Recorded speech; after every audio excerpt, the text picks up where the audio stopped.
I couldn't have said it better myself. That's exactly how it's going to work for you.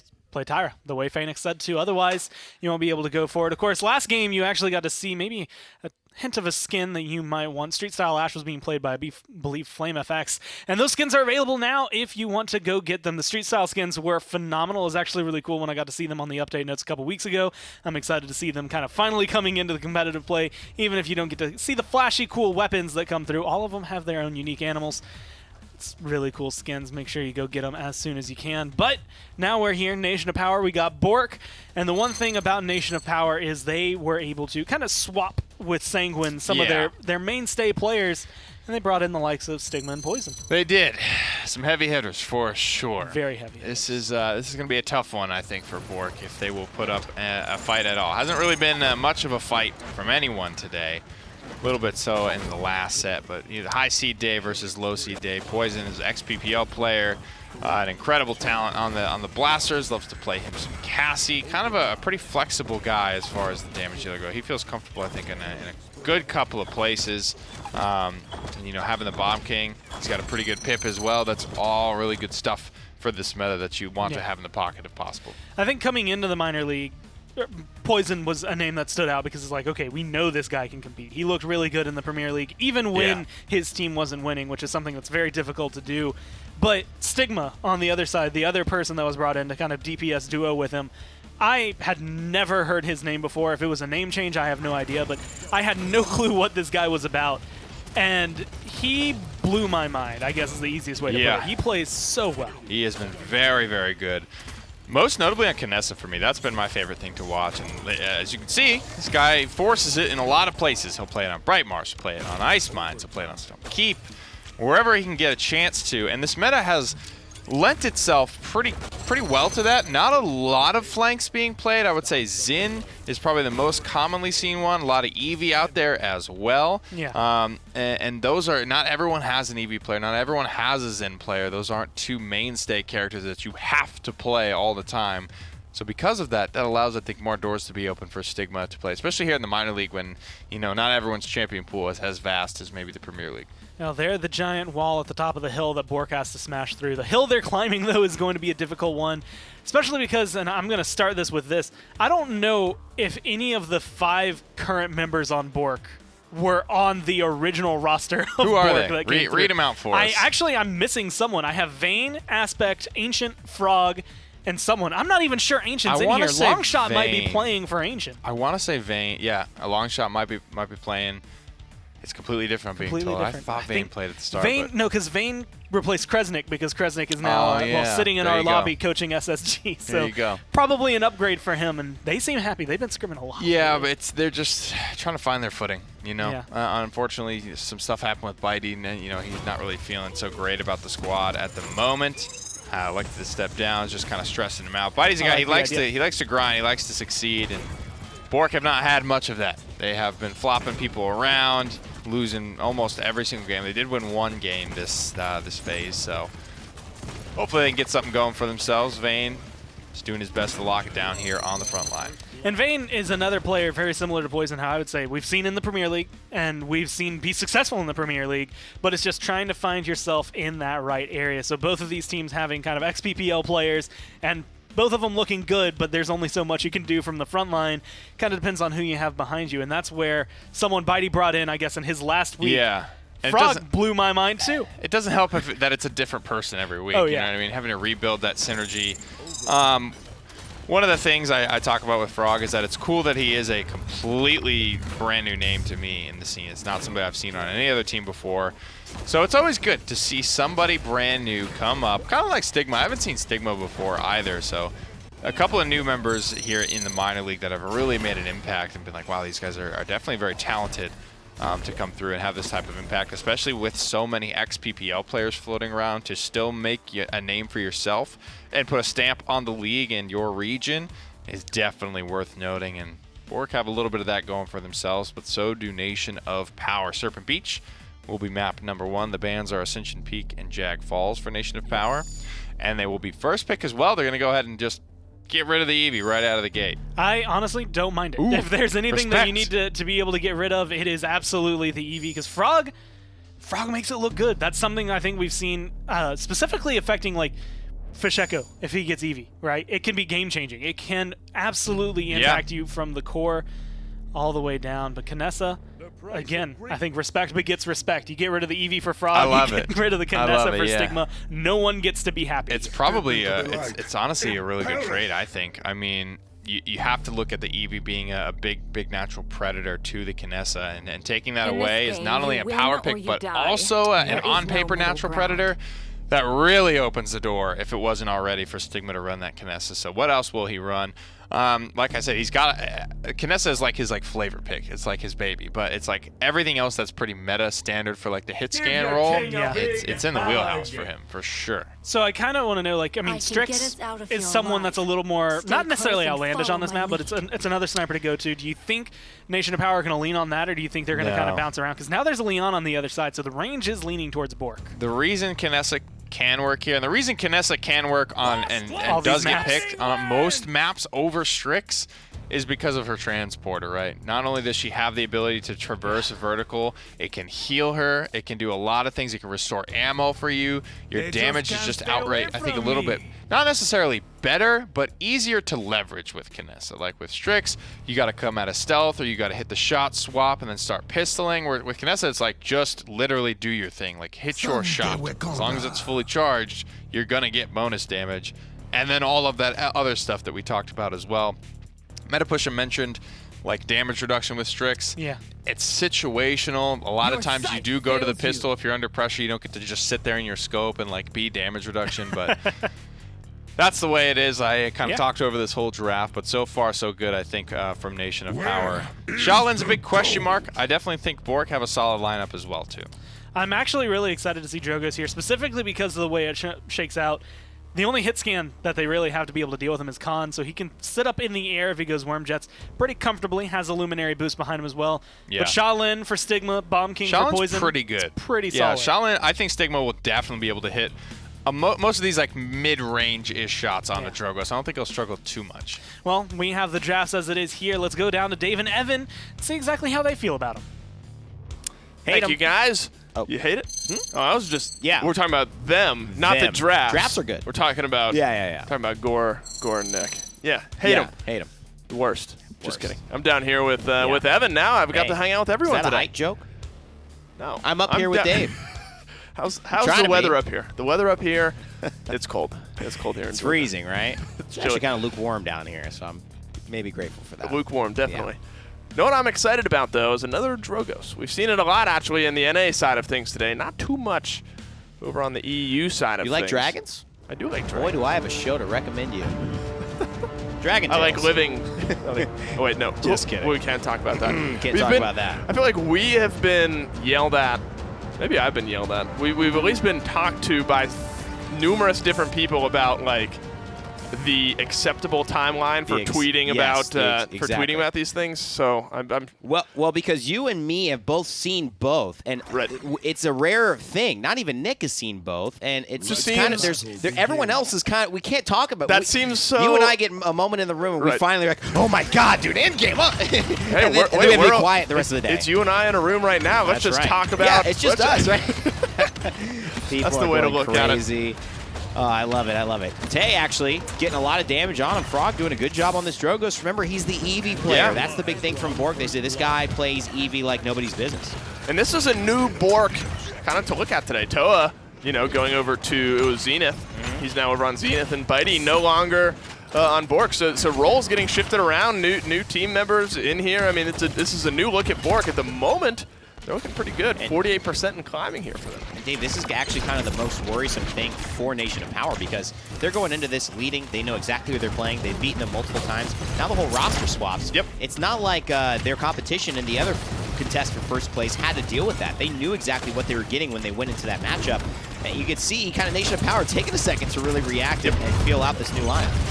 Well, it's 93%, but now Nation of Power find themselves back onto the point and just some damage. That might have been the first kill actually getting put into this game here. Frog finds number one. No, there was one kill just prior to that. A couple now starting to roll through here. Longshot, Priz, all finding a few for themselves now, and BOORK starting off in a big way here. The new lineup, well, it's looking shiny and clean. 99% becomes 100 and 0 becomes 1. They find themselves point number 1 here on Serpent Beach. Tell you what, Priz and Frog doing a hell of a Yeah, job they look here. great. Hell of a job. And Frog really showing us what the Drogos can do. I mean, Drogos, like Eevee, is a performance-based champion, and he's gone out of the range of pick Drogos, combustible fire spit, no problem. A lot of this Wormjet style is just about your positioning. How do you move? How do you take advantage of these moments? Do you land your rockets? I mean, that's the most important thing. And Frog has landed plenty of them, and he's getting good damage on the side as well. We saw some mixed Drogos effectiveness in our last set here. Trying to keep up with the Leon for top damage, but you know, BOORK, those are 2 red characters. They'll be happy with the damage charts up to this point here.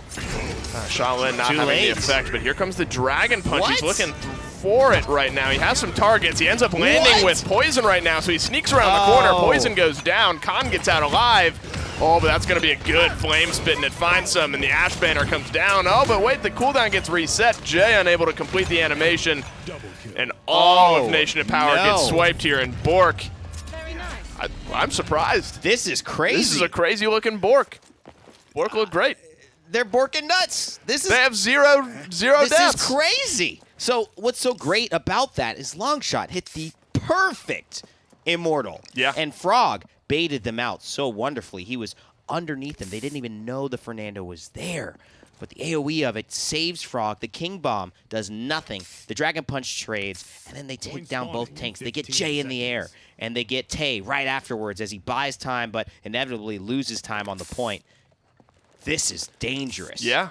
If they keep playing the way they are, this will be one of our seemingly faster 4-0s of the day. Nation of Power, you cannot count them out. I mean, they are a tried and true team that is towards the top of the leaderboards in this region for good reason. But BOORK have always been a team that have shown a lot of fight. But I think even this has caught some of us off guard. The battle for the high ground commences here. Poison is going to throw down the Grumpy Bomb. It's going to push back BOORK a little bit here.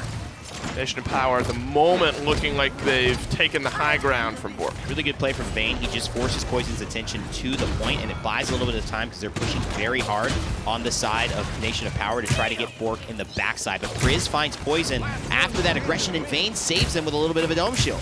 Priz finds the kill as well as Vayne, so that's 2 kills now for BOORK. The Dread Serpent's pretty good. Finds some fears now. Stigma hitting his shots with the Shaolin. I mean, that's what you got to do. You got to hit your shots when you're playing the snipery champions in this case. Nation of Power find themselves now onto the point on the back end of a pretty good fight. It looked like BOORK had the momentum there for a moment, but able to flip it around. This is the Dragon Punch, the spray to start things off. Oh, wow. Who's going to find it? Could be Poison again. He does find Poison again. He gets himself almost out as well. T-Mac's going to clean that one up. Is it worth it though? 1 for 1. Both damage dealers, both blasters down now for either side. The Commander's grab's going to get Priz locked up, but he's going to be able to get out. Find some damage here. 72% though for BOORK. There's only 1 kill in this fight. And he needed to hit that. Now Stigma has a chance. Good recovery, but he would have been a lot more efficient and been able to trade some damage out on these front lines. Now Vayne is relatively healthy, and its aspects still keep him healed up. 78% in counting. Both teams, this is a fight. And Longshot goes down thanks to Stigma. Tay is really owning this little cubby here in Nation of Power with the comeback mechanic, albeit. That's true. Bounce back, but it was not easy. It was not easy. I think this is a much more contentious game number 1 than I think a lot of people probably had slated coming into this set. Poison's going to clean up Frog here. So now you have 2 minutes. Plenty of time here to push this one through, tie it up. This will be a big, in all reality, a comeback fight here for Nation of Power. They have the King Bomb, assert dominance as well as around, but kills just keep getting traded out. BOORK, I think, surprising a lot of us, and honestly, how good they look to start off this game. Yeah, and sometimes, that residual kind of impact of having maybe toxicity on your team or maybe dissent within the team really can hurt until you have to clean house. It's kind of like when something goes wrong, something's rotten there, you have to clean house, and they've done that essentially. Aspect and Vayne still really solid players, buddies that have known each other, played on Splice, and have the ability to maybe get over something like that versus the individuals who had been currently there. But right now, Nation of Power are finding a little bit of a momentum here in this second round. They are. They find some momentum, find a couple kills here. That could be all they need to get this one pushed through. The payload's starting to round the corner here Tay is going to hold the mantle of the hit scan tankiness. Vayne is going so low right now. They're unable to clean him up, but Vayne does end up falling here. Tay just doing such a good job of zoning out the Leon right now. This could go through and tie it up here. Kill starting to bounce back and forth right now. Priz finds one.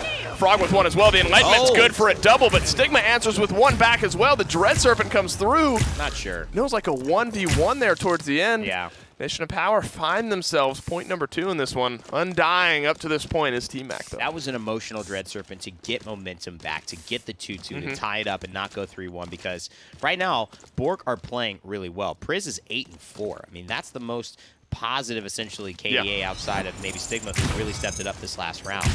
Tay has a really good matchup against Fernando, so that's rough because he throws a shield up and Commander's Grab will essentially stun him for a second and then block the shield. Basically, the shield goes on cooldown, so that's rough.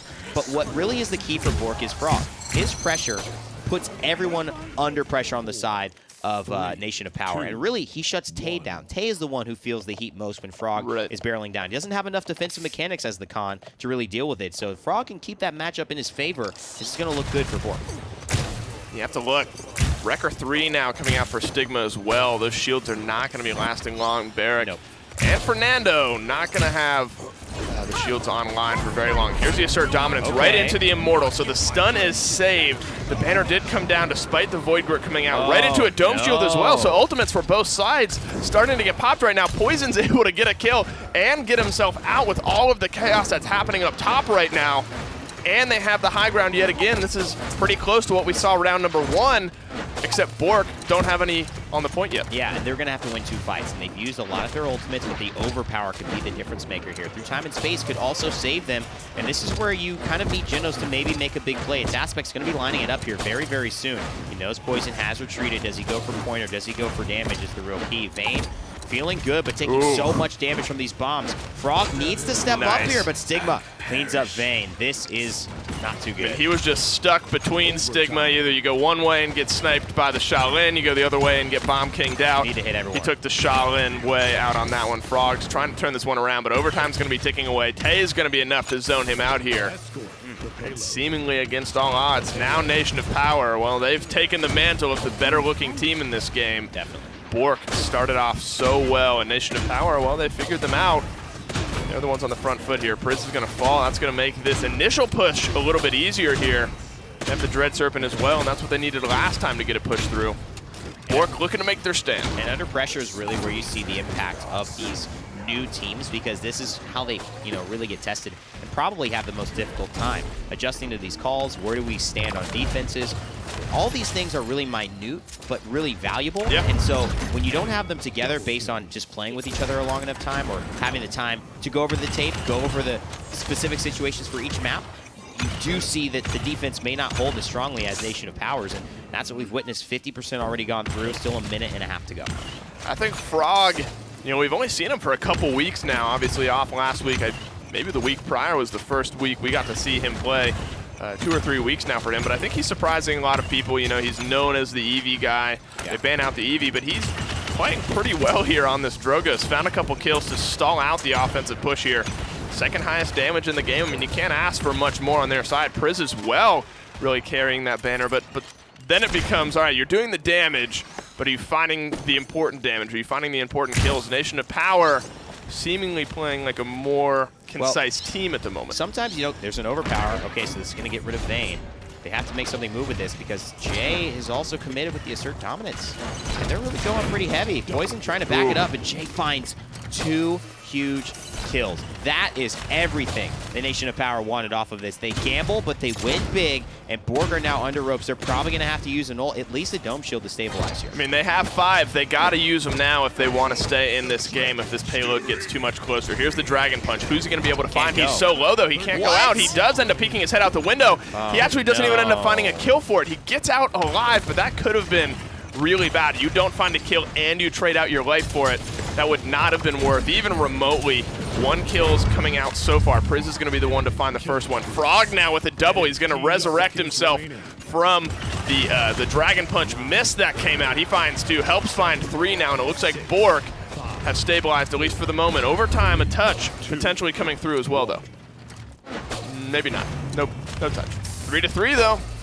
I don't know if we would have said 3-3 coming into map number 1. I Not think sure a lot of we people would would've. have said No. Nation of Power would have taken it pretty cleanly. Yeah, and some great performances here. And the thing is, although they had it really nicely in the first round, Nation of Power made some adjustments, Nice. and it has not been adjusted back on the side of BOORK. Their potential is there. They're playing Drogoz in a Yep. threatening level. But agree. I think it's target prioritization, and it's just choosing the right moments. Frog had them all in round 1. Hasn't found a lot of them now. And give credit where credit's due to the adjustment from Stigma. He's been applying a lot more pressure. He was 0-4 in the first round, now 11-7. And also Jay and Tay. They are very aware who their main threat is, and they're keeping an eye out. Resilience is coming online. 4 for BOORK, 2 on the side of Nation of Power. The Assert Dominance, the Overpower, King Bomb, Grumpy Bomb, Dread Serpent, all of it. That's a good resilience item to buy if you're on the side of BOORK right now. Nation of Power find themselves on the point first, though. And remember, 3-3. Whoever wins this one is going to take game number 1, and that's a pretty big momentum-building statement to make. I mean, you lose a 3-3. I mean, that's mentally tough to break through. So close to finding the win. But not. The moment, Nation of Power already 81, Yeah, that's the 84%. You have to look at that BOORK What are now you on the doing? back foot. You can't afford to slip. Through time and space comes up short here. Overtime already starting to tick away, Evan. All Tay is doing is just playing that cubby. That Immortal that was used last round could have saved him here. Really put Poison in a bad spot. I don't know if the Dome Shield's going to be enough. They have fully retaken, but they just have not solved this answer between Poison and between Tay, and these Dragon Punches just Oh haven't no! found the value. Oh no! Oh no! The void, Oh, the void no. grip. The void grip actually takes Stigma out of range of the That is so unfortunate. He's gone. I don't know if it would have made a difference anyway, but the Dragon Punch was coming through, and the void grip just confuses him just enough to not hit it again. I don't know if it would have made a difference. There were a lot of Nation of Power members really collapsing on that one, so the kill could have come through anyway, but that's a tough way to lose that one. I don't know. No comment. I don't know. No comment on that one. Nation of Power take game 1. 1-0 up. Send it back to the desk. You know, I think we can look at maybe the very end where the void grip giveth, the void grip taketh away, or you could look at what I think is more important, the 4-3. BOORK actually has a leg in this game. Yeah, definitely. I think that was way closer of a contest than anyone expected to be going into today. BOORK have gone through so many changes, and they've not only gone through roster changes, but at this point, when you're losing leadership members like Bitey and Kresnik in week number 1 or 2 or whatever it was, that's not stuff that's easy to come back from, because then you're I don't know who was drafting for this squad, who needs to kind of take up the role, who needs to be setting up scrims. There's so much, I think, to worry about when you have a big member like Bitey stepping down from the squad. I'm very impressed that they were able to come through and do what they did. It seems he left him in good hands. Stigma is going to get the highlight here on the side of Nation of Power. But I think it's really worth mentioning that Priz and Frog played out of their minds. And there were several moments where Frog gets away like that. Frog was able to find a lot of interesting kills. During the middle of the game, it was a little more, I would say a little more lopsided in favor of Nation of Power. But there were a lot of moments where that Drogoz or that Leon were making plays, and that's most of what kept BOORK alive. There it is. A lot of great shots from this guy. A lot of clutch shots as well. Those two right there, those are critical shots to hit. Ooh, and I think there it is. He All was the in skill from stealth. Stigma. So not only did he get void grip, but he was in stealth. I think that's why that looks so corny on camera. Yeah. But keep in mind, Frog couldn't see that shot. True. He knew roughly where he was.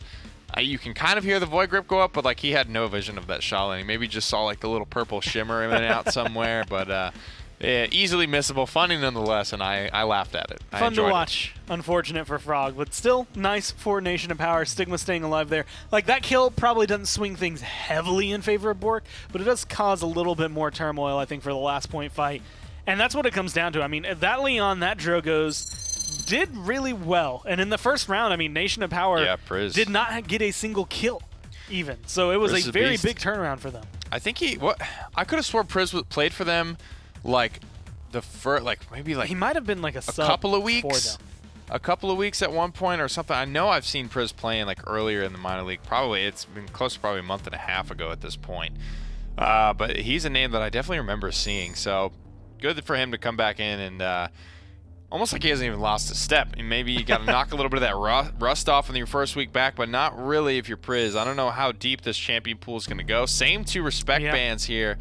Keep Frog off of that Eevee, keep Stigma off of that Kinessa, and this becomes a real battle. These guys are going at each other specifically with what champions they know they want. It means a couple more meta selections get through, but clearly that doesn't matter as much as these power picks do. I love how it's like so team-centric with Eevee and Kinessa. Like, it's very specifically that guy. Awesome. Ban him away. And then it's like, well, but also Torvald and Makoa. Like, those guys are scary. Yeah, those are power picks pretty much for anyone, and they definitely have to kind of have their due respect and do their due diligence, if you will. Nation of Power go with the first pick. Ashe Genos will be the response for now. Both Cassie and Leon are open, but gone already. Given the performance that Priz just had on Serpent Beach, Oh, yeah, put him back. It's really, really a good look for them, I think, to keep him comfortable there. Well, with more front lines being a little bit more, I guess, versatile available right now, Khan and Ashe were the two front lines Nation of Power went for last game, but it's going to be potentially flipped exactly where they have them now. So Ashe is the first pick. Do you think she's much just higher priority on Brightmarsh? Not necessarily on Brightmarsh. I don't think Ashe brings any more or really any less than other maps than she does on Brightmarsh. There's a couple of places you could maybe knock somebody off. That's not really what I would be looking at either. I think Ashe is just solid all around, and I think this is something Nation of Power just want and feel good about. And so far, it worked well for them last game. I can't imagine too much of a reason. It leaves open the Fernando and the Inara, which they're changing out Inara for Barrack here from last game. But again, I think a little bit better on Brightmarsh. Really can interchange the two in my mind as it is right now. But the Fernando, you had a point that was made where it was just if he had held on to an Immortal, actually it wasn't you, it was Evan who made this point saying if he had held on to the Immortal going into the last round, like it could have saved him a little bit more. Do you feel like that's still something worth picking up because of that? I mean, you do need Immortal, I think, against this squad. So it's very good against the King Bomb, counter-initiating against that. Doesn't really help you much against Overpower or Assert Dominance too much, but I think against the King Bomb initiation, that's going to be important. Keeping people alive, Fernando can, if there's other teammates around, if they're all getting stunned by Assert Dominance or they're all getting feared by Maldama's Dread Serpent, that's a good look for Immortal. I think, honestly, I believe it was Styles yesterday on Froggo. He had like the best Immortal I've ever seen across any competitive league. Very, very good. So you can, if you're close enough to your teammates to save them, but not close enough that you're also getting hit, there is room to work with for Fernando, and that's why it's a very high or low, hit or miss ultimate. Well, we'll see if he's able to do it. It's going to be a lot of work for him to come through, but they grabbed the pip at the very end there for BOORK, so I say things looking pretty good here on Brightmarsh. But Nation of Power so far the ones leading in the set. Let's see if they can keep it up. Time to see if they can keep it up. Unfortunately, you can't see the dancing. You perfectly timed it, knowing they weren't coming to us first. Ladies and gentlemen, it's a treat, and you're missing out on it.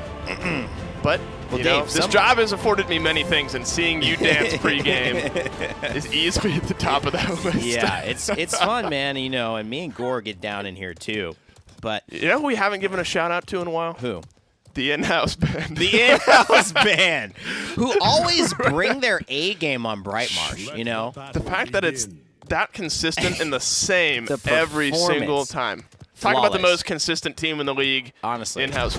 they should do theater because they're all about getting it right live. Like that is the thing that I appreciate about them the most. Gotta love it. Gotta love it. Gotta love You it. also gotta respect, I think, what BOORK have done, and even initially here, I agree. I mean, you can tell Nation of Power aren't just going over to BOORK and being like, "Yo, what's up?" Like just steamrolling through them. They're taking this cautiously. BOORK are in the lead on the point right now. They're playing patiently. This is a team that could maybe go places if they keep showing this level of potential. I absolutely agree. I'm sure they'll be happy.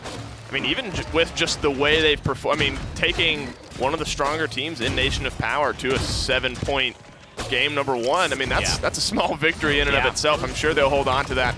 Stigma here, though, back onto the Shaolin, finds himself a couple. That's going to break open this case just a little bit for Nation of Power. BOORK onto the back foot. They had 60% on the point now. And honestly, these drafts, Evan, are looking kind of similar to how a game. I mean, the Pip obviously comes through instead of the Drogos for Frog. But the Shaolin and Bomb King and Ashe and Damba, I mean, both teams have pretty similar looking lineups. They're happy with the way it played. Stigma in the Heat Haze, he's going to get himself stealthed up, find himself some kills. 81% though, Poison, Stigma, they're going to combine for a few. Nation of Power soon to be on the front foot. And this is where I think they need to get a little better. They got to deal with Stigma more efficiently. They have to understand the threat he's providing. And they have to know that, yes, Tay and Jay are going to get in your face and try to take all the attention of him in a fight. Stop shooting Ashe with the shield. Stop shooting her to 50% health and thinking that, like, oh, the shield's not going to come up. You guys got to know that if you're wasting all your damage on the Ashe but not killing her, you've either got to commit to killing her, Yep. or you've got to just switch targets faster and really find out where Stigma is in the fight. If they're there, where's Stigma? Where's he got to be? Where's Poison? Because that's really what's killing him, the rotations afterwards. Well, in the point fight, he essentially rotated right up Main Street and was able to find the damage and find the first point fight. For Nation of Power. I really feel. That's a good overpower. Away you go. Tay says, I don't want to deal with you anymore. Oh, nearly. He's going to get the kill effectively, but nearly off the map. Overpower and the commander's grab. That would have been quite the one, two, dude. Especially for Khan. I mean, really seriously asserting his dominance. So that's normally Ashe's deal, but in this case, we would let Khan. We would let Khan have it. That would be phenomenal if he could do that. That would just be so much fun to watch. He almost did it too. I think Stigma and him a little excited to finish that kill off, make sure there were no opportunities. We have seen some fun moments of, maybe some preemptive walls. We've seen some seismic crashes, stall it, turn it around, even though she falls. Ooh. Oh, this is a nice little combo there. A little delayed to find Jay, but they do find Tay, and a wall not available, so she's going to use the body block, and the warders, I just don't understand shooting at the tank in that moment. Yeah. You've got Poison, right there. Just go ahead and he's the guy who's going to kill you. And nice shots. Vayne makes the call, but it's a little late, Michael. Yeah, it was the Inara flank came through. I think surprised Nation of Power, but unfortunately, maybe some interesting target prioritization goes one way or the other. BOORK still on the front foot, though. The defensive stand continues strong. Got about 30 seconds left here. The Enlightenment's around. Priz has been not missing many shots from up top there on the Leon. Had a nice snipe a minute ago onto Shaolin. So well played there from Priz. The Void Grip's going to be good to hold up Jay, find some damage here. 15 seconds left. You've got to imagine one team fight one way or the other would spell the end, and assert dominance is good for a couple stuns and good for a couple kills.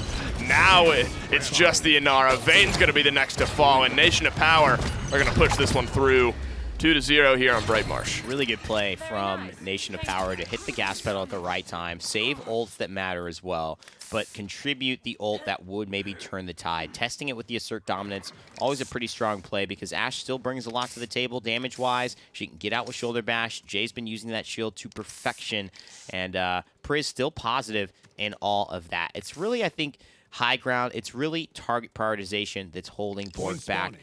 But losing a leader like Bidey, losing a shout, somebody who's calling out the plays, that's going to cause these moments to happen a little bit more frequently. But it's got to change now. Nation of Power found their rhythm. It's 2-0 heading into it. Yeah, and Nation of Power they just look stronger coming out of this one. I think this Stigma probably feels a little more comfortable with his rotations on Shaolin on this map. At least made his presence felt early. That's going to be the overpower again. Frog's going to be the one to get targeted out. That's a long-range overpower. Credit to Khan there pulling in Frog. The heat haze comes out as well. This could be foot on the gas again for Nation of Power. If nothing else, they find themselves some presence. Aspect, though, he steals one back on a Stigma. That's what they needed. 50% though for BOORK. Good heal. Frog, good play. Now you got to get it onto the back line. Priz not wanting to step. They just killed Stigma. What are you back there for? The Leon, I'm not sure why she's hesitating going in. Stigma just died. She stayed up here. You've got to make that aggressive play now and know that Poison is susceptible. You can get back in. There it is. But again, it's just a little late on these rotations. Maybe feeling like they could actually win this, so it's safe. But Aspect with another huge kill. But this time, thanks off of some of the stuns, Stigma finds Priz after getting Poison, and it's 93% for BOORK. You still have a lot of damage up for Nation of Power. Meanwhile, Pip is going to be the main one to do it. That's a nice wall blocking off Stigma essentially from the entire fight here. Now he's got long shot to deal with, overtime ticking away. It's in favor of BOORK here, 75%. Jay's going to get Void Gripped up, but now the damage is going to come out. Looked like that was a King Bomb that rolled through, but the Warders field stopped a lot of the CC, so some immunity there. There's the Immortal as well from long shot. It wears out. He's going to get stun up right on the back end of it. Poison finds two here now. The Bomb King starting to run wild in this fight. He's pouring out damage. Jay cleans up a third.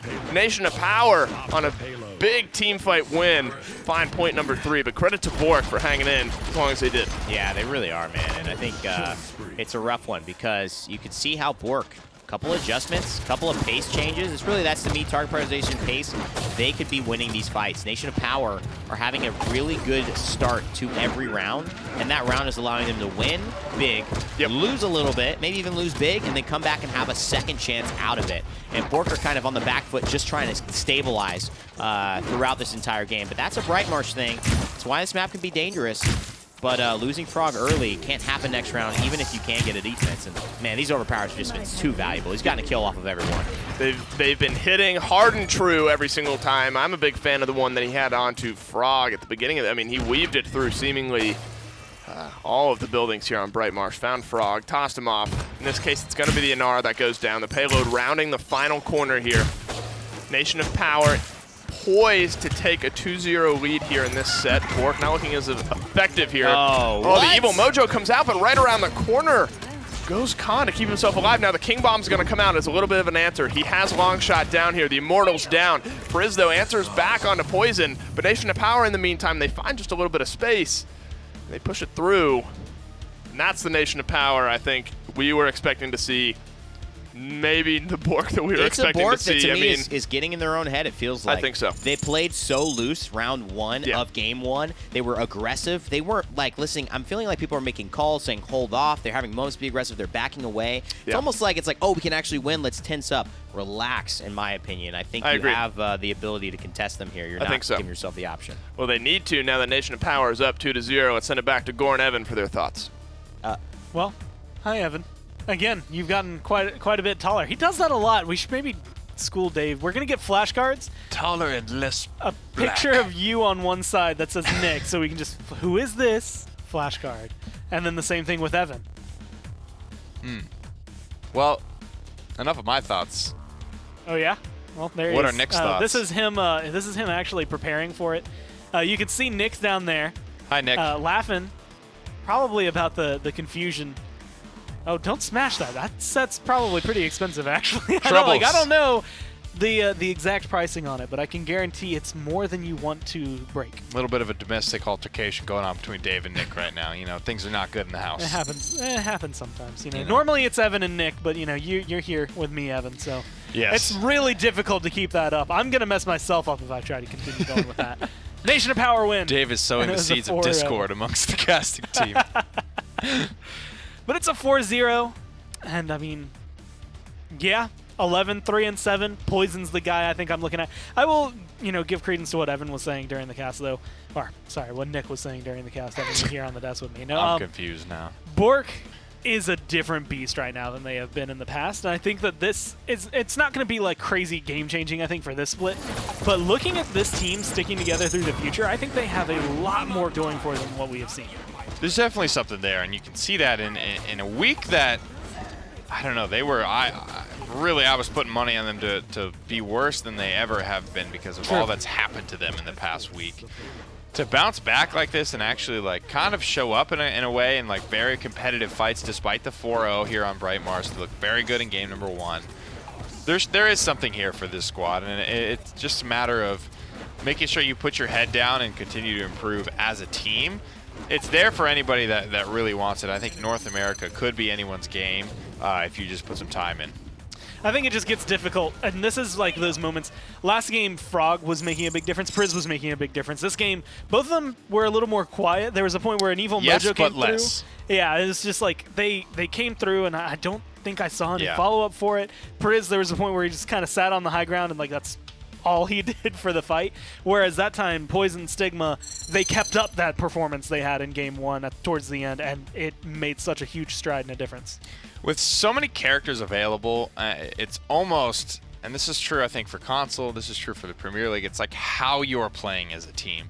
If you are getting aggressive and everybody's playing on the same page with full force and no hesitation, kind of like the Army of the Dead, you know what I mean? If you are just coming through like a liquid, everybody is just flowing and fighting all together, then it's a very hard thing to stop, you know what I mean? When that much damage comes at you that fast, it can be overwhelming if there's no hesitation there. Hesitation has always been a killer of even good plays and good opportunities for teams all across the board, all across history in this game. Same bands look like they will continue here, and yep, Koa rounds it out. Everything's set in stone. mean, they flip where Knessa is for BOORK. They ban Torvald first instead of second. That's literally the only difference. But this time around, they get Khan, which I think is, it's not immediately like, oh man, that can make such a huge play. But I think Khan has been very important to Nation of Power, and I think he's a very good off-tank, very good at being aggressive and kind of controlling the flow. So maybe able to lock down Bomb King a little better. You're seeing just a little bit, I think, of a relic of this old Zenith, now Sanguine matchup versus Nation of Power. Poison and you both really want this Bomb King, so it's going very early for both squads. I don't know how Frog's Bomb King is, to be honest. I only seen him really play the Eevee. Now we saw him play Pip on Bright Marsh. But I do like that BOORK have focused Khan a little bit earlier. They're getting, I think, a front line they feel a little bit better about. That was one thing I noticed. I think it was 07, 08 for their front line. Combined 0 and 15 on Bright Marsh is just, it can't go that way. No, you definitely need to be able to find a better footing. They grab Leon, presumably for Priz once again, where again, it's been consistent. Last game it was maybe a little too passive overall, but it still was able to perform, still hitting the shots he needs to. It's just being able to lock it down. This time with a Genos behind it, so they're going to be able to get a damage amp very similar to what they had in game 1, which probably helped a little bit in some of those fights and getting some of those kills. But again, now you have Barrack on the other side, the Bomb King that Poison's been playing. Stigma has a flex pick for this map. But Fernando being able to bring in Immortal, which will make it a little easier to not die to the Cassie Leon. Go for the Cassie here. Drogos is open if they wanted some type of blast pressure. We've seen Drogos. This is almost like one of his last bastions of hope is Stone Keep. The Wormjets has fallen off pretty hard. Nobody's really playing it much anymore. And Victor will be the go-to here for Nation of Power. Stigma switching it up just a little bit. But I honestly, I could watch this guy play his picks all day. I think he's a very entertaining player to watch. I think I can say this very, with the same confidence I said it the other day. It is not something I'm used to seeing, very similar to Hakate's Victor. Yeah. It's not something that I've been used to seeing, but I'm getting used to it because it's happening a lot more. And I'm excited to watch it. Like, Stigma on Victor, I think, is going to be very good here. So I'm excited to see it. They've locked out a pretty solid lineup for Nation of Power. I think the biggest thing is going to be the Bomb King for Poison. Well, let's see what the casters think as we go into this Stone Keep map. Dave and Nick here. Just kidding. Hey, what's up, Dave? Oh, no.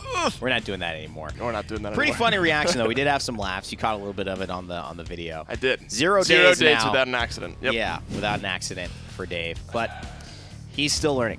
We are training our golden poodle here to continue to say our names. golden poodle eggs. That's what it is. Teaching me to BOORK. You're a labrapoodle. Labradoodle.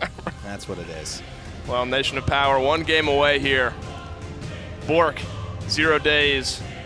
Wait, no. That was the opposite. Nation of Power, 0 days without a win. That's the way of looking at it. That's true. 1 map away. The owl resting on the agent of justice or peace, or whatever that statue symbolizes here.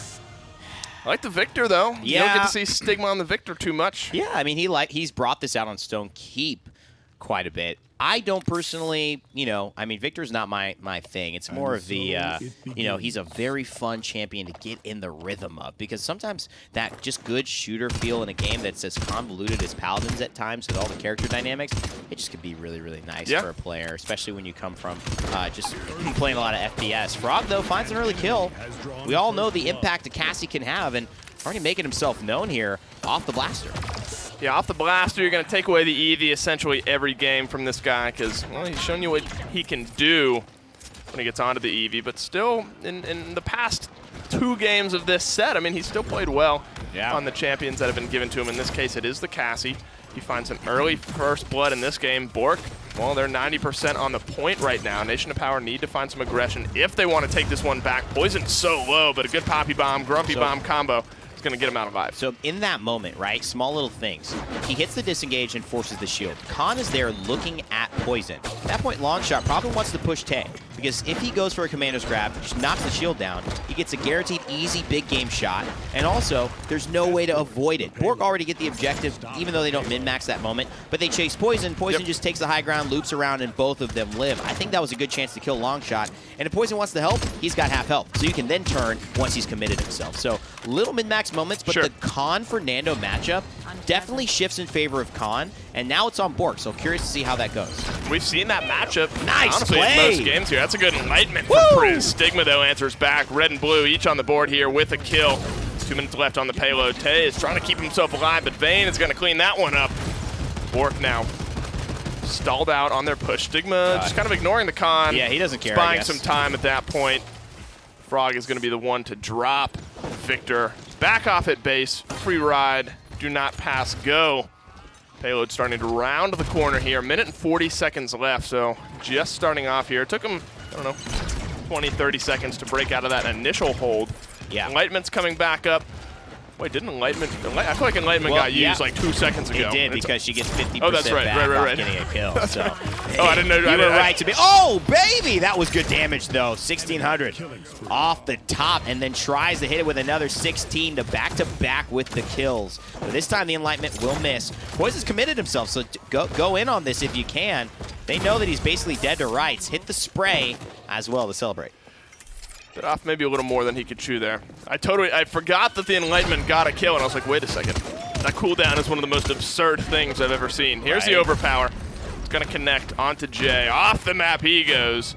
And there's some space. I mean, that's all they need. Aspect kind of steals that one away. But I like it because BOORK want the Inara. It's a comfort pick for Vayne, but the con really shuts it down. So getting the con and the Inara is great. It does mean that with Barrick and Fernando both having dashes, you have to be very careful about how you throw them off, and it may take a couple of extra seconds. But so far, the pressure's been on BOORK right now. Been for BOORK on Nation of Power. If they keep this up, they should be getting easy kills off of that, indeed. You would think so. Frog has to back himself off, though. Lots of damage coming out onto him. Now they have a Bomb King to stare down. Well, they did until Frog cleaned him up. Push this. Now Evan's calling for the push, and now is a good time for them to push. They have an advantage. Poison's back at base for 4 more seconds, but being contested is the payload right now. It hasn't moved forward even an inch. Priz is going to be the next one to fall. Nation of Power have held firm here on this defensive end. 3 seconds left. They're going to have to hold on without the Leon, but there's so many low targets right now. Vayne could be going down here shortly. Long shot is low as well. And this looks like the end of the BOORK push. Yeah, it's unfortunate because what do you sacrifice there in the short term? Really nothing. But what you could gain is so much more. If Longshot can take what he's done, the only real contest there is the Bomb King. They get rid of the threat, and then they get rid of the Barrack, and then they could take that forward. Longshot leading the charge. He's the big body. He's got the heal, the shield, and the resets. You give Frog this ability to really take that hard horizontal angle and really put pressure on the payload. Then it forces them down because you've dealt with that threat, and it keeps snowballing in your favor. The biggest thing, and BOORK are going to watch this back. They're going to hear me. They're going to see their own play. They're going to decide who's right or wrong. But I just think there's missed opportunities to be more aggressive and get way more out of the good stuff they're already doing. No, I agree. There was some space there. There was some space there to take even a little bit more. I mean, they gained an inch, but potentially, could have gained a foot or potentially even jumped onward to a mile here. Yeah. But that's a big jump. Nation of Power, though, they have 5 ultimates ready. That's a record. BOORK looking like they're just going to concede the high ground here, feeling okay, fighting down a little bit lower. Here's the barrage. Is he able to? Oh, the tree is blocking out the vision right now.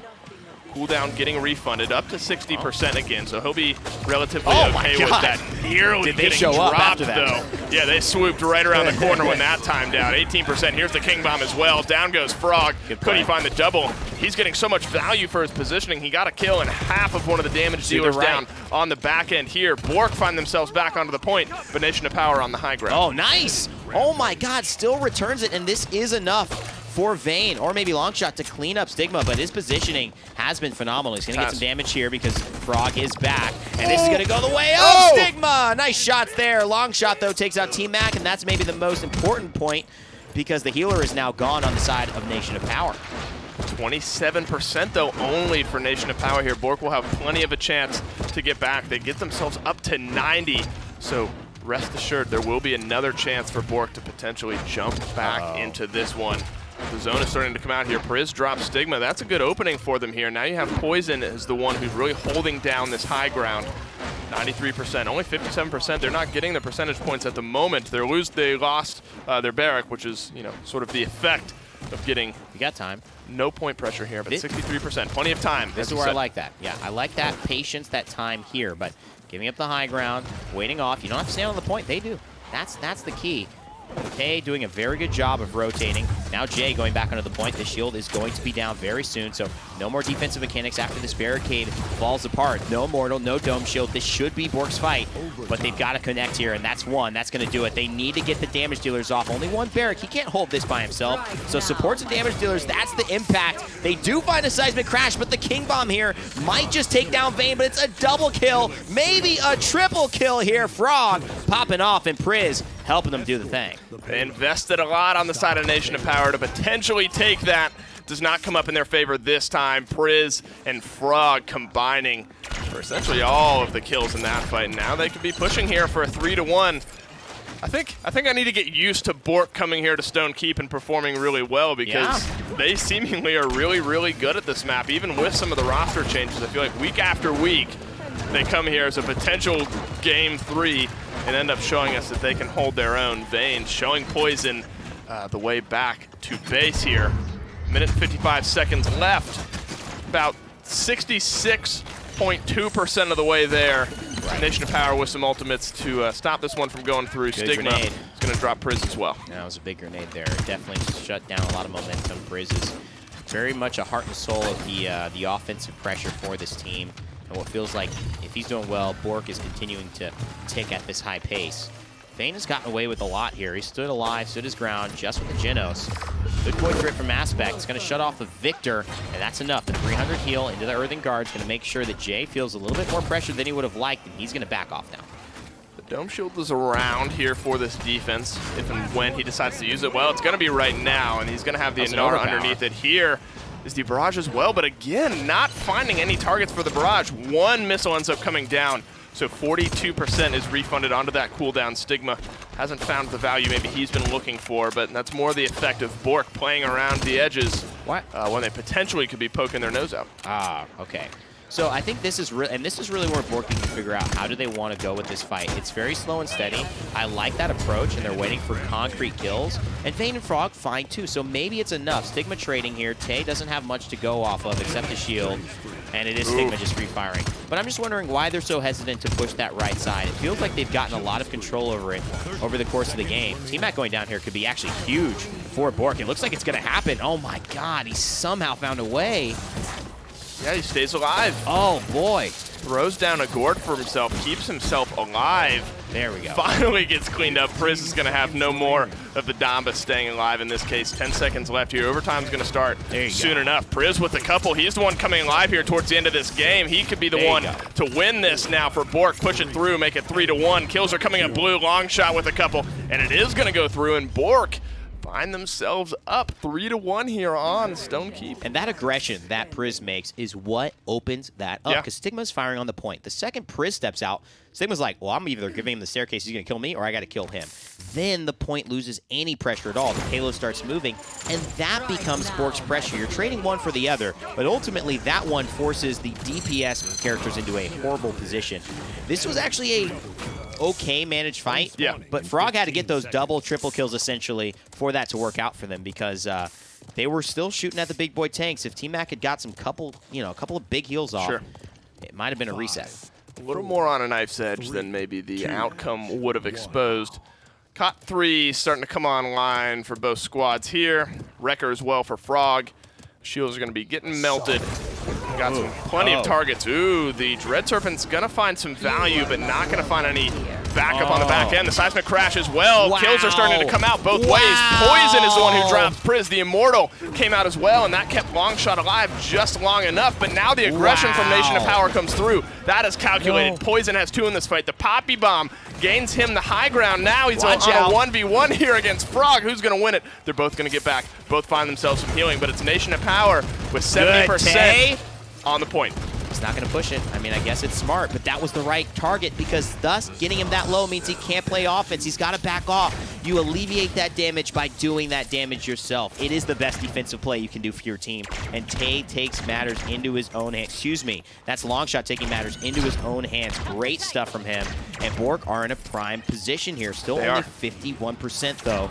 They do have to battle against Nation of Power. I mean, with the fast cap for Nation of Power, I think if he didn't make that play, that could have gone over. Vayne, the wall is going to top off the Inara here. Stigma's going to drop Frog. This could end up going in favor of the red team, and it is. A double kill, and one from Jay, one from Tay is going to send Nation of Power on their way on the offensive push. Yeah, and fantastic day of Paladins thus far. No way. Culminating here with a, With a? with a 3-2, and it's looking like it could be a 3-3 to end it all, because this push has some momentum to it.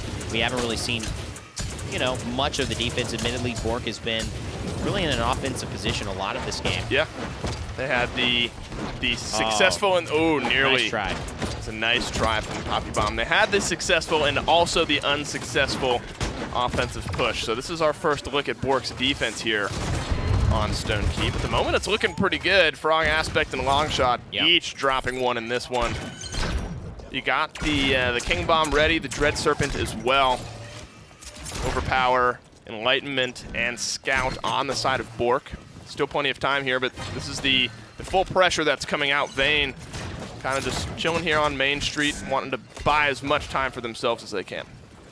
Interestingly enough, both teams have had some very good highlight moments here. Yeah. And, one of the things I found very nice, very refreshing about the way Nation of Power are playing this is Poison's Bomb King has really made good decisions. He's forced BOORK into questioning themselves as to, do they want to pursue this? Can Vayne chase this? He's really towing that line of saying, hey, yeah, I'm available to be shot at, but do you want to go after me and commit? And so far, BOORK don't really want to commit. I think it's working out in Nation of Power's favor. It is. You have the Inara back at base as well. Poison, though. The Poppy Bomb's not going to get him out of danger. Priz is going to be the one to clean up Poison here. Now the respawn's coming out, as well as the Enlightenment. And remember, the respawns are in favor of BOORK here. The longer this fight goes, the faster they'll be able to reinforce with the respawning troops. Yeah. Nation of Power, still plenty of time. 30 seconds left. Still about a fourth of the pushing time is available for him. Dome Shield is now back online. Could get used here. King Bomb as well. And now you have to, now you ask the question, all right, how much do we want to invest to push this one through? Yeah. Versus. And how much do we want to defend? Right. I mean, do we really want to use an overpower here to guarantee a defense? The worst version is you use an overpower, try to guarantee a defense, but you get killed while you're holding that enemy. And thus you lose the overpower, and you don't have an opportunity here. Just a reminder, this game cannot end on this round because it is a 3-2. So the push is going to either tie it up or it's going to result in BOORK having a 3-2 still heading into the next round. Well, some blue kills are going to start off this overtime period in a good way. It looks like Barrick's going to be the next to fall as well. So Jay goes down. There it is. BOORK with a successful defense, and we're headed back to a point fight. At a quick glance, I don't think anything really got invested ultimate-wise there. I think Nation of Power lost a few early on to some picks. They just kind of realized, all right, we're going to lose this one. BOORK saw the same thing. Yeah. Now we're headed into a fully ultimated up point fight here. BOORK to win it, Nation of Power to tie it potentially. Yeah. I mean, it's like saying, you have it's really the best version because 3-2 is not the same as 3-1. I think 3-2 is an okay thing to you win, especially if you're the 3-2 team, because you get a chance at the 3-2 point. You get a chance at the 3-3 defense, even if you lose it. And then if you do get the defense, you get another chance at a 3-3 point. Versus it's 3-3, yeah, you let it through, everyone use ults, whatever. But now it's just one shot, one chance to actually play. Good through time and space. Almost. It definitely throws off their rhythm, though. Yeah. Stigma can't get enough damage off at the start, and now maybe this has opened up some positioning for BOORK. That could have been bad. The scout spotted out all 5 members of Nation of Power, so I think they kind of smelled what was coming their direction. The King Bomb's going to stun up Priz. The Immortal's going to come out as well to buy themselves some space. Poison is going to be the one to clean it up, but Vayne's able to run around the corner and drop the Bomb King actually in this fight. But Nation of Power are the ones who find themselves on the point, just on the back under one kill. Here's the overpower. Stigma's going to drop. Frog's going to clean that one up. But is it enough? They still have the zone full in effect here, Evan. This is what they haven't been doing for most of the matchup, prioritizing these DPS players. Jay and Tay are not the ones who are turning the tide against Frog. It's Poison who just kills them, and it is Stigma. But they made the right choice with the overpower. Nice. It was risky, and now Priz with a double kill. Tay finding him, but has he done enough already? That's the big question here. 84% is climbing here for BOORK. Stigma's back into the fight. Nice He's wall. found himself Vayne, but Vayne's going to get herself nice and walled off. The angle's there. He could walk no. around the corner, but he's buying a little bit of time here. The barrage comes out as well. Good 99% for BOORK. Stigma's alive. Frog gets stunned up and cleaned up here. Great Stigma's stun. so low here, and the damage is getting turned onto him now. Long shot with 2 in this fight. Priz with 1 as well. And it looks like that's going to spell the end of it. It looks like BOORK's going to find themselves a win finally in this set. And that is hard fought. Wow. They look so close in Wow. game 1. Finally, game 3, they find themselves a win. Hard not to pop off on the underdogs, surprising everyone here. And Absolutely. they had been playing like they deserved it since round 1 of Serpent Beach. This is something that I've seen not a lot of teams do, which is change what wasn't working to something that then works Yep. on the fly in the middle of a game, not between games. This BOORK team, there's something here. And they have the momentum on their side, winning game number 3. Let's send it back to Gore and Nick for their thoughts. That has been going on historically. Stonekeep, a great map coming in for BOORK, and this time around, they actually win it, which They is something actually they did it haven't to been them. able to do. They finally come through, they click on this map, and I mean, there's so much to go right and so much to go into, but I think the biggest Right. thing is, like, the last note I wrote was, be afraid of Stigma, and the first thing that happens in that last round is an overpower to kill Stigma. I mean, it's definitely worth it. These pinpoint accurate, like almost like, yes, the tanks are very high value. You can throw them off the map, but when you're on Stonekeep and you're not on a map that has an easily accessed hazard or kill volume, you got to look for those high value DPS. And for BOORK, it was again Priz looking very comfortable on Leon. Frog with a very high efficiency slash line there, 15 and 8. Didn't take him quite as much damage, but Priz from the backside of this fight looking super comfortable, almost to the point where you need to start wondering if maybe this is something we take away from Priz. We've banned out the Eevee for Frog, but now Priz's Leon is looking very, very dialed in. I think this was the one set today, coming into it, that outside of, well, let's say in North America, that was irrefutably everyone would have said was a 3-0, was going to be very easy. Like, even with all the turmoil, there's no way BOORK takes a map. Priz and Frog, the rest of the team as well, but Priz and Frog have completely changed the fate of this team, I want to say. Like, they have just brought it back. They are playing DPS like the best of them right now, and that makes such a huge difference. I could see this potentially going to 5. This is where things get hairy, though, for BOORK, because now the map pick goes over towards Nation of Power. You don't really feel you didn't feel that last play from Priz until you really got to watch it from his perspective. But that was a really, really nice replay to watch and just see how authoritative he came in, and just goes to show you how much damage Leon can put out in a situation like that. She can really snowball a fight and just plug people for, I mean, those 900,000 damage presences.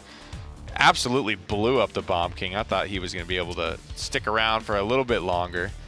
But do we end it all here on Warder's Gate? I mean, we're pretty much touching on everything. 4-3, 4-0, 4-2 now in return there for BOORK. 4-1, Nation of Power. 4-1, or do you think it's going to be 4-1 for BOORK? I mean, this is a really odd map to go to, and I actually was going to say Eevee can be good here, so I'm not surprised to see them ban that. Yeah, I think they're going to stick with it. If the bans have been the bans all 3 games so far, I don't think there's really much reason to change them. Both these teams are getting good drafts that they're able to kind of utilize to their highest level of effectiveness, and it's not so much the drafts. There's only like a couple of champions that are changing from game to game, but it's really just the way that these guys are playing. Genos feeling very necessary for Nation of Power, which is understandable. I think a Warder's Gate is played fairly spread out. You have a lot of some people when they're diving, they go kind of like the little beam me up Scotties, and they jump Crystal over to the other side of the map. But you can see how much BOORK really want Leon.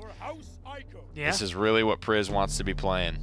And I actually think the thing that has been kind of bouncing back, and again, the 2 maps that BOORK have looked the best on, they've had the Genos-Leon combo, they've had that Luminary boost for them. So this is going to be a big testament to how important was Genos to BOORK, how important is this Leon, because they keep getting it. Priz looked really good on map 1, pretty okay on map 2, really good on map 3. Is it going to fall back on this one, or is it going to be able to hit just as hard? Because now you've got Poison, who's already been feeling comfortable on Bomb King. Yeah, with a Luminary boost. That's going to be one of their big win conditions for sure. But with the Barrack, they might have themselves set up to go for a more 3 DPS style of comp, maybe pick up a Xin or something to really dive this Leon. Make sure she's not very comfortable, because that's something that Nation of Power hasn't really been doing much of is flanking, and that's something not a lot of teams have been doing, period. Eevee and Xin are really two of the only flankers that we see nowadays.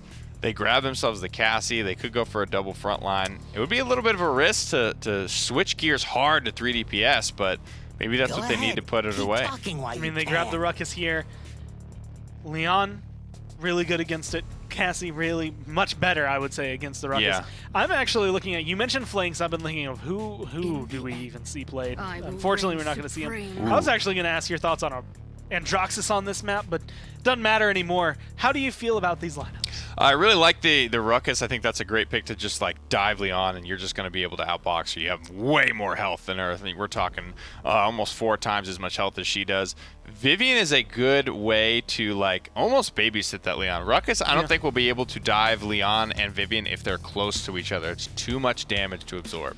Well, they're going to be coming through. I expect a lot of Wrecker here on the side of BOORK, but we're going to Warder's Gate. Nation of Power can close it out. BOORK can tie it up. Let's see who takes the first step forward. Momentum certainly in favor of BOORK coming in here to Warder's Gate. A big win for them in game number 3. 2-1 though, still Nation of Power on top. What a beautiful map this is. Lots of golden arches and not the food kind. Because that's not healthy. That is not healthy. Well, maybe that's why you need some of like the crystal, like Airstream teleporters to get you up, because you've eaten too many golden arches, and now you just got to get airlifted up to the top of the base here. Unfortunately, catching the end of the airlift here are Nation of Power. Jay and Poison going pretty low there. They're going to keep themselves alive, but Inara's going to find herself on the point to start things off here. What are some things you maybe note about either lineup here, Evan? Any win conditions for either team that you're kind of spotting out? I think BOORK, what I like about their lineup is introducing this Vivian, which is very Bitey-esque. It's like a remnant of the past, a relic, so to speak. It's like, I don't know why, it feels like deja vu, but I know this pick. I know how to play it. I know what it does. And Frog just has the most unfortunate reload of a 70 magazine weapon in the history of the world. And Stigma gets the kill as a result. I mean, just couldn't be worse than that. I mean, at that point, it was basically Frog against the world. Nation of Power already cleaned up the rest of the BOORK lineup. 72% and climbing now for them on the point. No ultimates just up as of yet. Now the big zone comes out. Now this is the question. 99%. Are they going to be able to get a touch? They're not. Long shot gave it his best shot. Yeah. His best long shot, but it was a long shot. Right. At that point. Now Nation of Power get to try their hand at some offense. Well, here's the thing, too. I think it's just that BOORK are in a great position of having nothing to lose and everything to gain, and everything to work on and improve on. Nation of Power, they've got some things to lose here, and the most important thing is seeding and standings, and that's not really losing anything, because you'll still have a chance to play. If you're good, you're good. You'll be able to make those strides. But, they already dropped the game. I mean, the thing that they didn't want to do already happened. They are losing in their differential as far as what they could have been bringing after this one. So it's now about figuring out their lineup, figuring out things that work. I like the Ruckus particularly. I think Cassie's a top tier champion in general, but on this map because of her mid-map mobility and how that point fight is played. But in general, I just think that they've got this really nice pressure from the Ruckus that BOORK don't quite have a perfect answer for. And I was talking to Meta kind of about the Cassie Ruckus. I mean, he was sort of talking about how Cassie is one of the main kind of damage dealers to Ruckus. I mean, she's one of the counters to Ruckus. So getting both of them on your side, and that's a big win here for Nation of Power. 2 strong champions alone anyway, but especially when you eliminate one of the counters to your champions. I mean, that's a good thing. Enlightenment's going to catch the shield, unfortunately, for Briz. Stigma is going to clean that one up.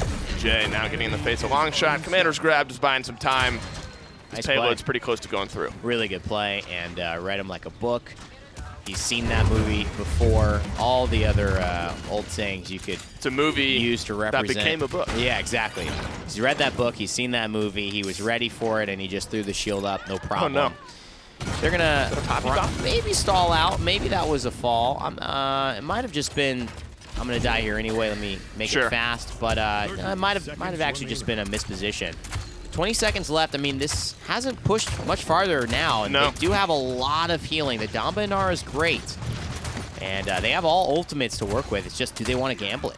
I mean, this is really the hard part. You know, that first bend is sort of one team fight away from rounding the corner and getting to the point that it's at. So this is where you have this long kind of trek back where BOORK is able to sit back in their base and just find some damage. They're doing that at the moment. Nearly that was close. Off the map goes Longshot. And Nara's going to be the one who tries to play spoiler to overtime here. Longshot's pouring out tons of damage into the Ruckus, so doing a good job of kind of disabling him and disabling his effectiveness in the fight. He's getting the best end of this one. He 1v1s Tay, but Jay on the opposite end, he's going to clean up Vayne. That's the point tank, and in the meantime, Longshot is off of it. He gets Void gripped up right now. He falls back down, but he's alone. All he has is a Damba. Once he goes down, it's going to get pushed, and it does just that. Nation of Power, with some calculated kills, find themselves up 2-0. And that was a Dome Shield use, so, you know, you kind of came out on top even though you lost the point.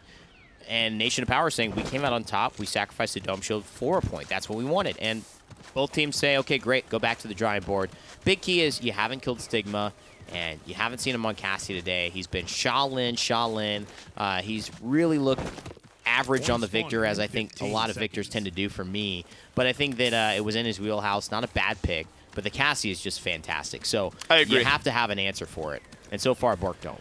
They don't at the moment. A 10 streak on the Cassie, 14 streak now for T-Mac. You know, the tried and true saying, you can't kill the support, you're going to have a hard time winning the game. That's right. That's one of my other real tried and true. Right. That's probably... Mark it down. That's Evan Rainer. Mark that down. 20, whenever you said it for the first time. 2001. 2001. When I was 11 years old. Good old I said, 18 you know what? years ago. I believe in the future. I just had a vision. Right. This is what you'd be doing. This is where the meta would be. This is kind of the idea. Exactly.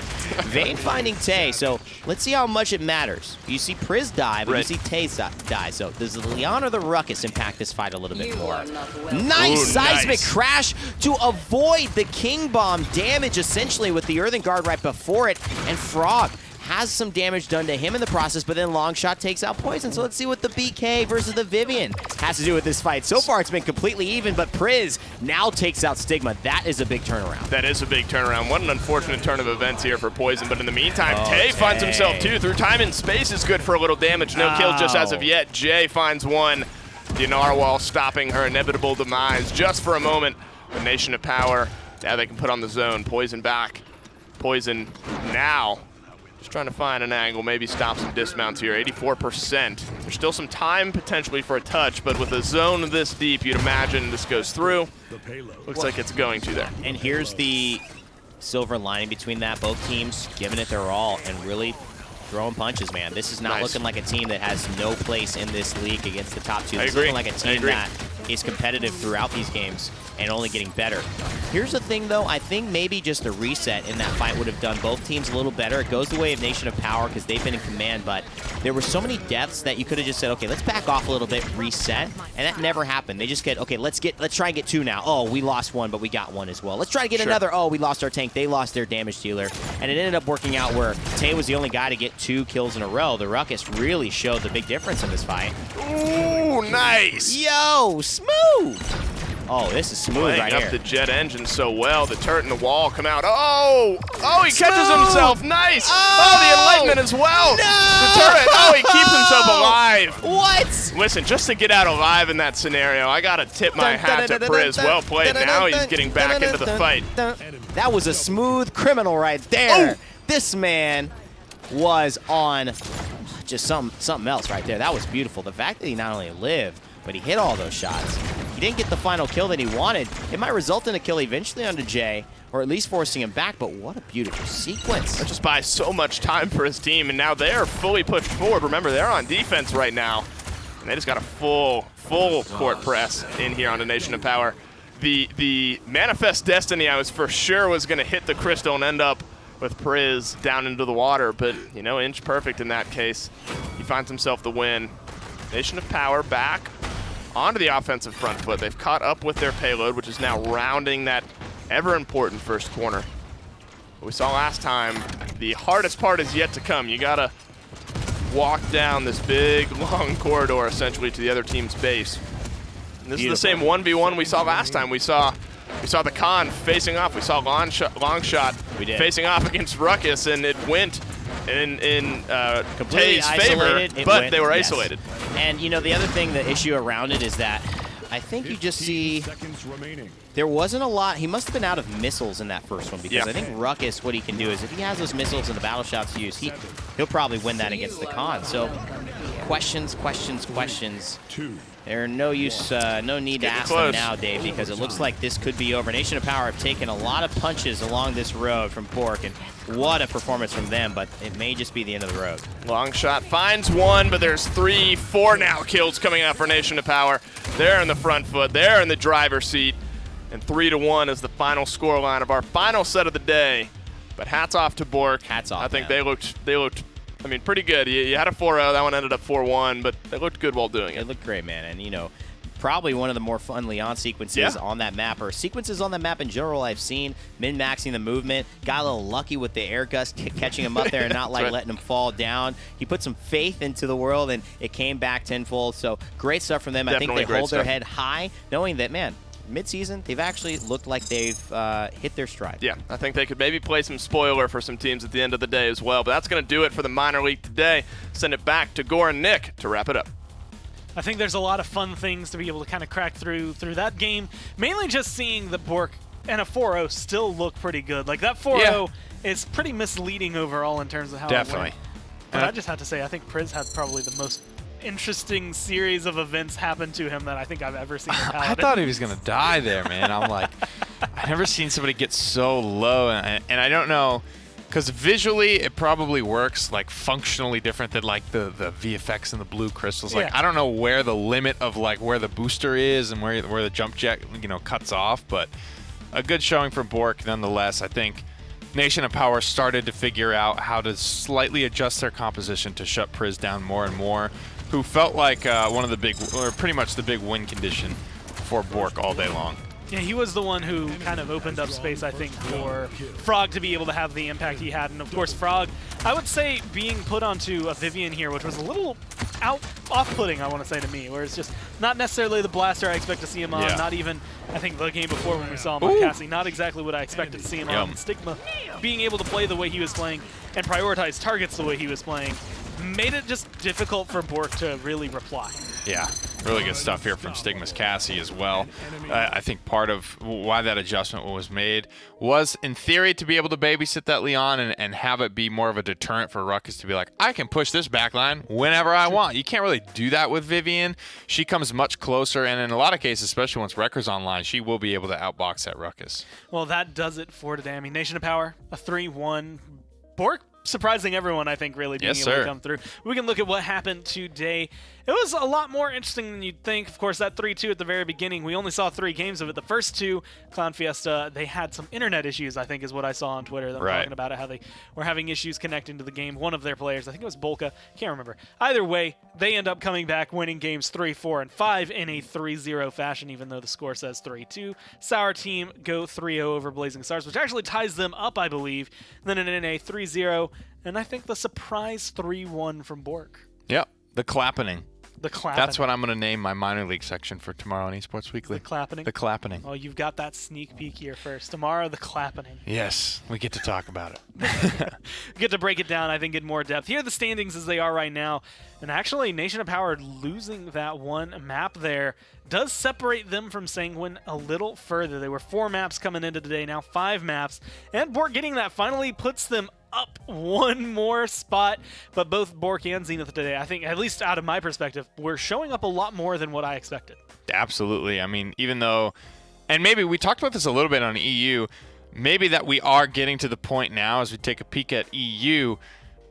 They're very far apart. It's 13, 26 13, maps. 13, yeah, 13. These guys are separated by 26 maps straight up. So all business, Blazing Stars, BOORK, and Zenith, they're at the point. It's not probably going to happen this phase for them in terms of the MSI. So now they have almost that weight lifted off their shoulders in a way. And they don't really have to be worried too much about what's happening with their placement. If they go in expecting to lose, that's almost fine at this point because it doesn't make a difference. But as long as they learn and grow as a team, feel better about their performances, maybe switch up, try a new draft, learn a new strategy, I think that's all good.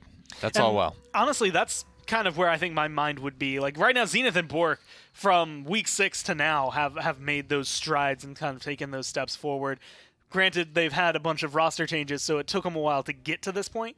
But if this is their starting line, I think they have nothing but definitely hope ahead of them.